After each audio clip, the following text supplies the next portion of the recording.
বলছি কি বলবেন? দেখুন, ষড়যন্ত্রকারীরা তো ষড়যন্ত্র। আপনারা দেখেছেন যে আমাকে আপনারা এবং আমি অনেক রকম দুর্নীতি বন্ধ করে দিয়েছি। ঠিকাদারদের যে অ্যাসোসিয়েশন ছিল সেটা আমি বন্ধ করে দিয়েছি।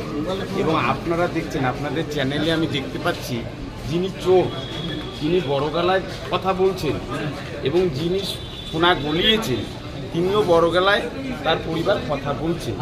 একটা এফআইআর করেছেন, মনে হচ্ছে চক্রান্ত ভ্রমণ ভিডিও। এটার থেকে বোঝা যাচ্ছে যে এখানে চক্রান্তকারী ষড়যন্ত্র আছে।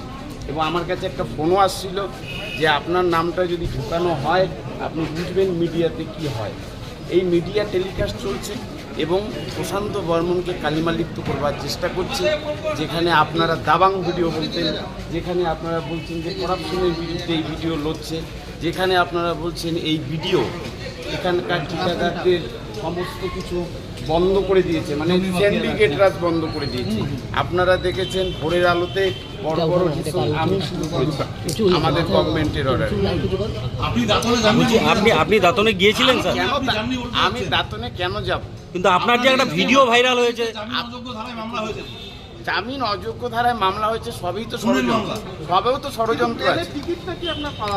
কোথায় প্লেনের টিকিট পাওয়া গেছে, কি আছে, সবই এখন ফুটেজ, সমস্ত কিছুই মিথ্যা। আমি বলে দিচ্ছি, সমস্ত কিছুই মিথ্যা। সিসিটিভি যে ফুটেজগুলো পুলিশ উদ্ধার করেছে সেই ফুটেজগুলো কি মিথ্যে?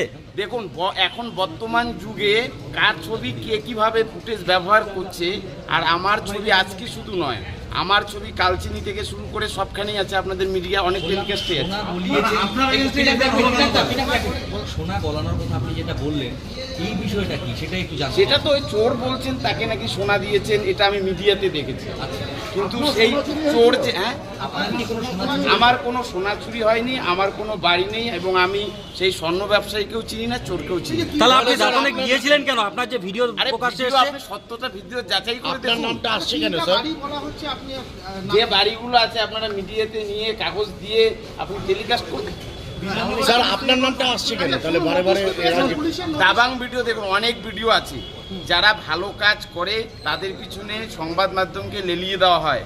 চক্রান্তকারীরা চক্রান্ত করতেই থাকে। পরিবার দাবি করছে আপনি ছিলেন সেখানে, আপনি অপহরণ করে খুন করেছেন। শুনুন, আমিও তো আপনাকে দাবি করতে পারি, প্রদ্যুৎ বাবু, আপনি আমাকে খুনের হুমকি দিচ্ছেন।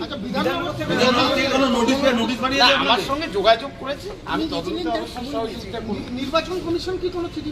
কেন নির্বাচন কমিশন? আমি তো কাজ করছি নির্বাচন কমিশন। স্যার তাহলে বিধাননগর কমিশনের থেকে কি বলা হয়েছে আপনাকে? কি নোটিশ দিয়ে কি বলা হয়েছে? এটা তদন্ত চলছে, তদন্ত সাপেক্ষে আপনার কিছু বলার নেই। আরে বাবা, আমাকে বলতে দিন, বলতে দিন। কোথায় অফিসে কাজ ব্যাহত হচ্ছে আপনি দেখুন না। জলপাইগুড়ি জেলার পোর্টাল সার্চ করুন, রাজগঞ্জ বলুন, সব দিকে এগিয়ে আছে। এটা বলা হচ্ছে না, এটা বলানো হচ্ছে। ষড়যন্ত্র চলছে। আপনার নামটা বারে বারে কেন বলা হচ্ছে? আমার নাম তো অনেকবারই ওঠে। আপনারা ভিডিও রাজগঞ্জ প্রশান্ত বর্মনকে কালিমালিপ্ত করবার চেষ্টা করছেন। হ্যাঁ, বিধাননগর ডাকবে কিনা সেই তদন্ত সাপেক্ষে এটা মিডিয়াতে আমার বলা হচ্ছে। বলছি প্রচুর ভোটার কার্ড উদ্ধার হয়েছে। ভোটার কার্ড কোথা থেকে উদ্ধার হয়েছে সেটা আমরা ফুটেজ দেখলে আমরা বুঝতে পারি। আচ্ছা, এগুলো কি তদন্ত হবে? কেন তদন্ত হবে না? আমি নিজের ভিডিও নিজেই দেখবো।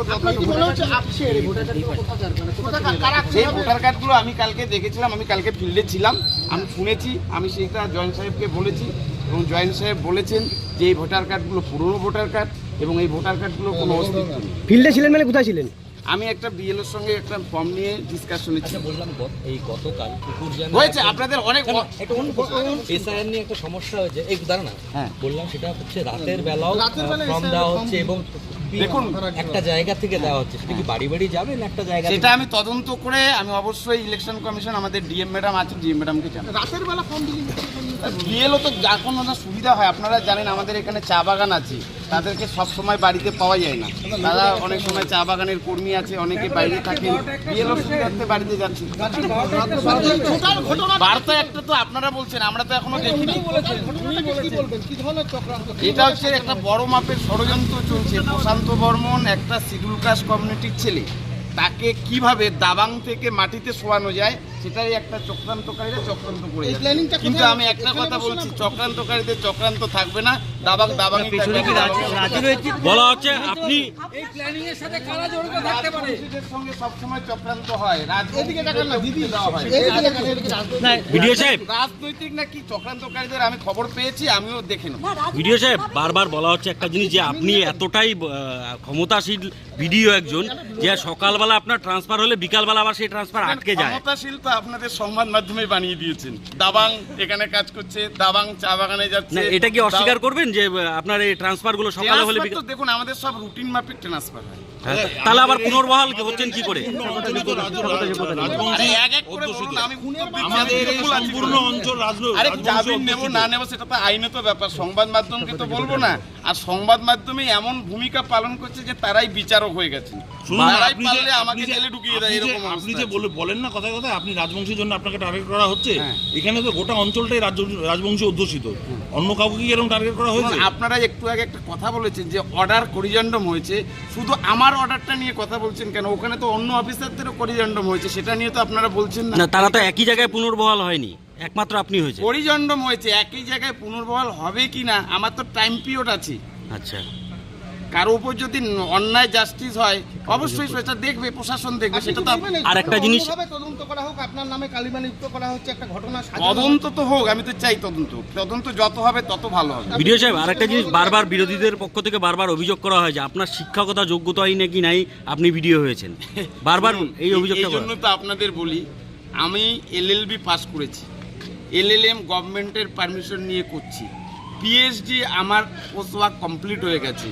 আর যারা বলছে যে আমার শিক্ষাগত যোগ্যতা নেই তাদেরকে আমি বলবো আমার 10খানা অলরেডি বই পাবলিশ হয়েছে, আর কিছুদিন পর হয়তো সামনে ডক্টরেট ডিগ্রিটা লাগবে, তারা সেদিন দেখে মাথা হাত করে বসেই থাকবে।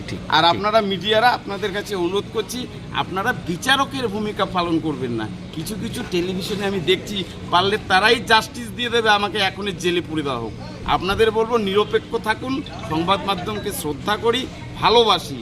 আর যেসব অভিযোগ উঠছে সেই প্রশান্ত বর্মন ভিডিও রাজগঞ্জকে কালিমা লিপ্ত করবার চেষ্টা, দাবাং থেকে মাটিতে ফেলে দেওয়ার।